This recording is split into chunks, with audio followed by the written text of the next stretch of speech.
Ассалаумағалейкум. Құрметті құс сүйер қауым, қалдарыңыз қалай? Бізде міне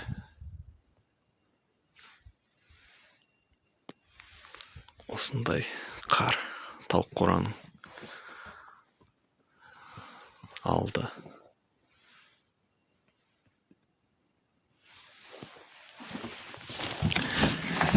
Бүгін бізде ақпанның 2-сі.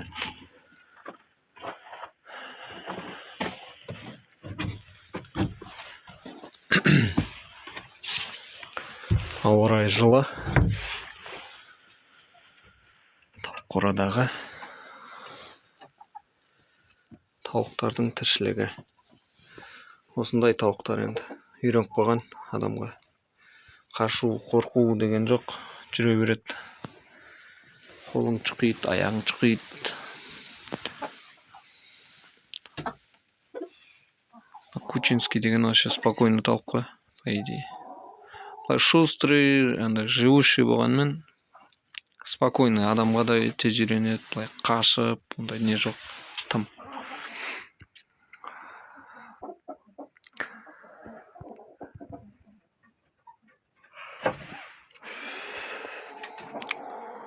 Уже 14 тауық бар мында, 14 тауық полный жұмыртқаға кірді, 14-і де туып тұр қазір. Алдында 50 тауықтай еді, мен бәрін біразын саттым ғой.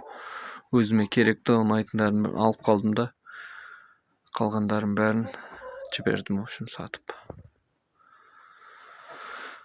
Енді менде Кучинский қалды, ар жақта Барковский бар, ар жақта Брамалар бар, Брамалар тоже кетіп жатыр, сатып жатырмын. Домашний тауық қалады, менде Кучинский қалады и Барковский қалады. Болды. Брамаларды пока ұстамайым деп шештім. Сосын өткенде инкубацияға жұмыртқа салғам. Кучинскийдан 40 жұмыртқа салдым, Барковскийдан 30 жұмыртқа. Барковский 100% аплод болып тұр, бәрі аплод жақсы. Кучинскийда 40 жұмыртқадан 4 жұмыртқа шықты, не аплод. Әлі алған жоқпын, тағы тексеріп көрем. Может, кештеу пайда бола ма деп. Алған жоқпын.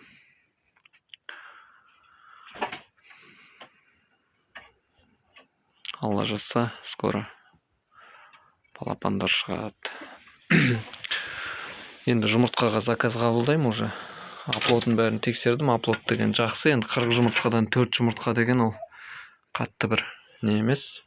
Нормальный көрсеткіш, жас тауықтар үшін. Өйткені бұлар жылға толған жоқ әлі. Бір 10 ай, ары кетсе 11 ай болды қазір. 11 айлық тауықтар үшін аплод нормальный. Енді скоро бір жақсылап ролик түсіріп, реклама жасайым.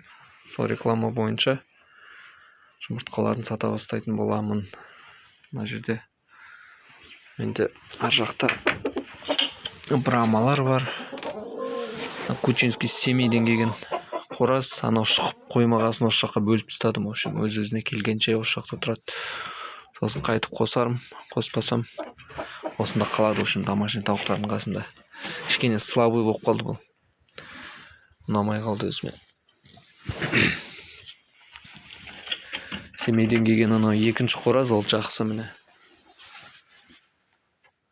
Таяқ жесе де, басқа қылса да, бұлай өзін жоғалтқан жоқ, анау жоғалтып қойды. Так. Жалпы осы бүгін кішкене жұмыс істеп, цехта брудер істедім. Ертең Алла жазса жеткізіп берем. Қазір сағат түнгі 12 примерно.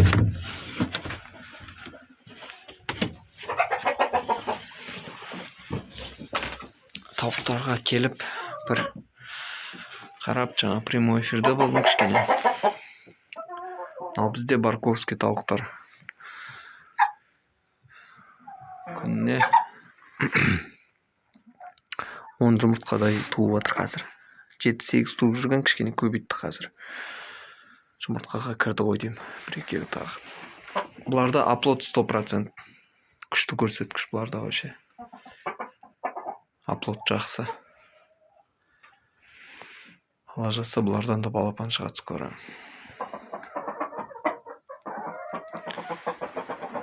Қан ауысты, енді жақсы балапан шығады деген ойдан. Мына біреусі кішкене ауырып тұр, қазір анан жерде салып қоям. Опилка төсеп отдельно кішкене жазылғанша что-то түшкіріп тұр қайта-қайта. Бағана негізі жұмыртқасын жинап алғам. Сөйтсем тағы туып қойыпты онда. Ішінде жарық болғасын үшін тоға береді түнгі 9-10-ға дейін. Жалпы осындай.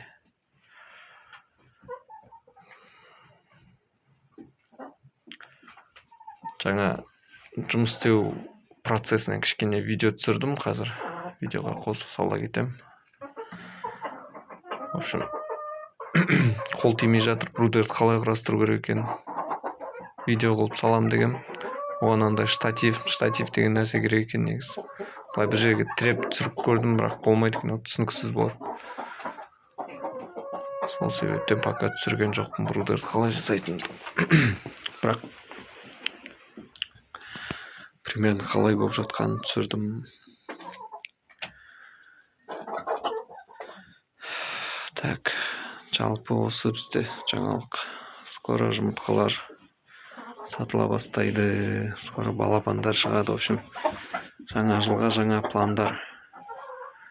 Парковский мен Кучинский көбейтеміз биыл. Алла жазса.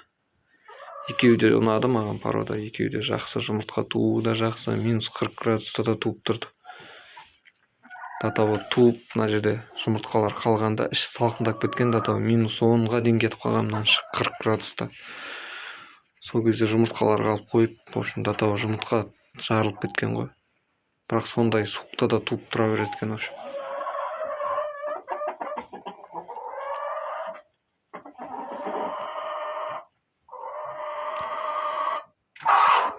Мына жерден бір-бірін шұқи деген осындай бар.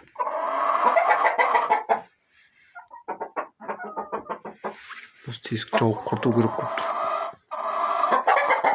Мына екі жақта тұрып алып, төбелесіп тұрған Кучинский мен Парковский.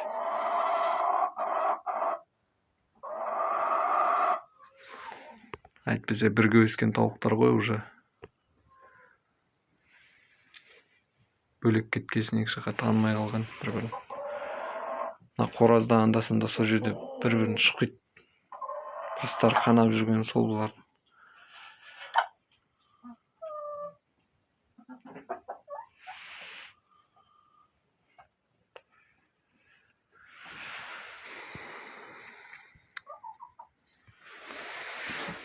Екеуі кәдімгідей серьезно кірісіп тұр ғой.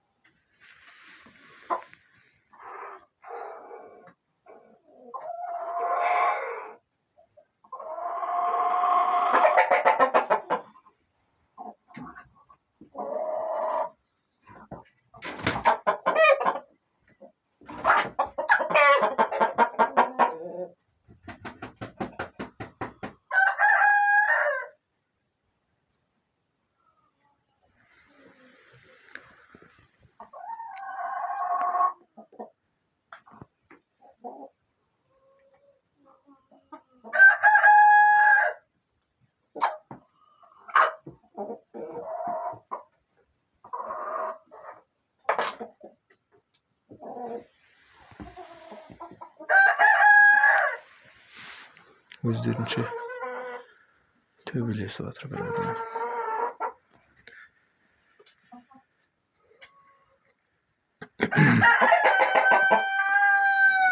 Жалпы осындай жаңалық.